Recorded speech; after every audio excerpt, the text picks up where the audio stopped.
I'm here with my partner. Yes. Our partner. Yes. Partner in crime, Abby Ytzen. Big time community involved person. Art Haven. Yeah, did Art Haven. Still teach there. Still teach. What do you teach there? Darkroom photography. Oh, really?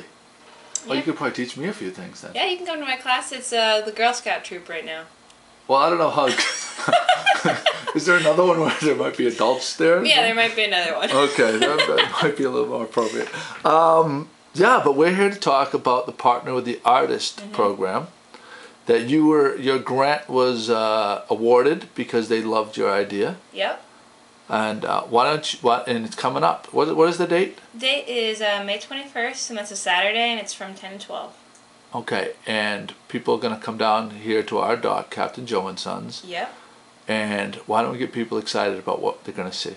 Okay, well, a little overview about what the project is. I kind of decided to tackle something kind of big and put more of an educational, fun spin on it. So my whole project is centered around the fishing industry in Gloucester, which is big and expansive, and there's a lot of rich history and big importance in the community here, and I wanted to bring it back to more of the forefront of people's minds and help them interact with it in kind of a fun way that would be really interesting. So I'm kind of doing a guidebook a little bit about it. There's going to be a lot of information about the fish, about the boats, about catching methods, and I'm doing some really big screen printing that's going to start getting underway in this next week.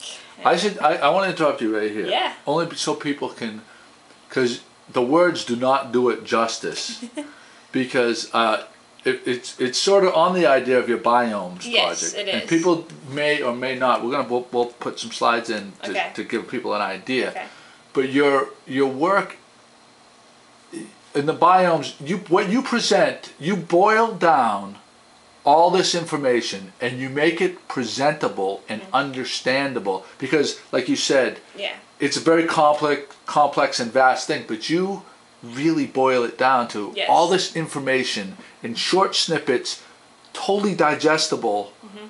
And but I'm going to take it a step further. What's so important about what you're doing is our community, and I say this all the time, 15 to 20 years, maybe 30 years ago, probably 85% of the people that lived in this town were directly related to the waterfront and to the working waterfront. And now it's probably inverse. It's probably 15% or so. So, but people really have this passion. The Gloucester fisherman is the sports, is what the high school's emblem is, and people are passionate about living in a fish town. Right. But we've kind of gotten away from that. So you are really, this is going to be really not just beautiful, but very informative and very digestible. Yep.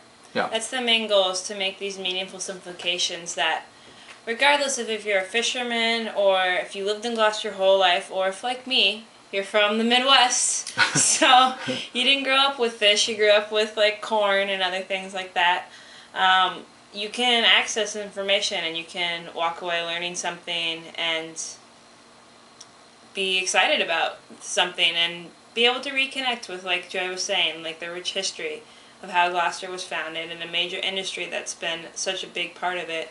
And now it's still a huge part of it, but there's less people that are a part of it. So it's just how do we kind of reconnect the community again?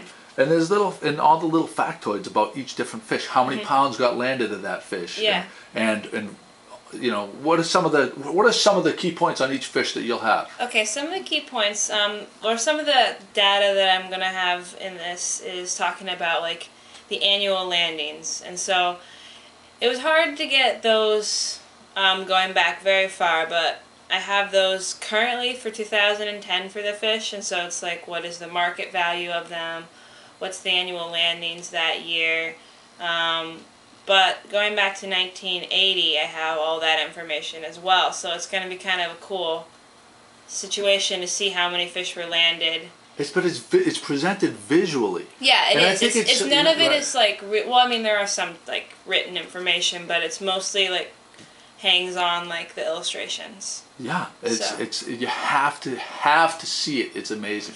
So let's talk about seARTS, because we should plug them because they're the ones. Yes, we should. Yep. They're great. So how did you get involved with the grant and the process, and how were they involved with with making the connection between you and me?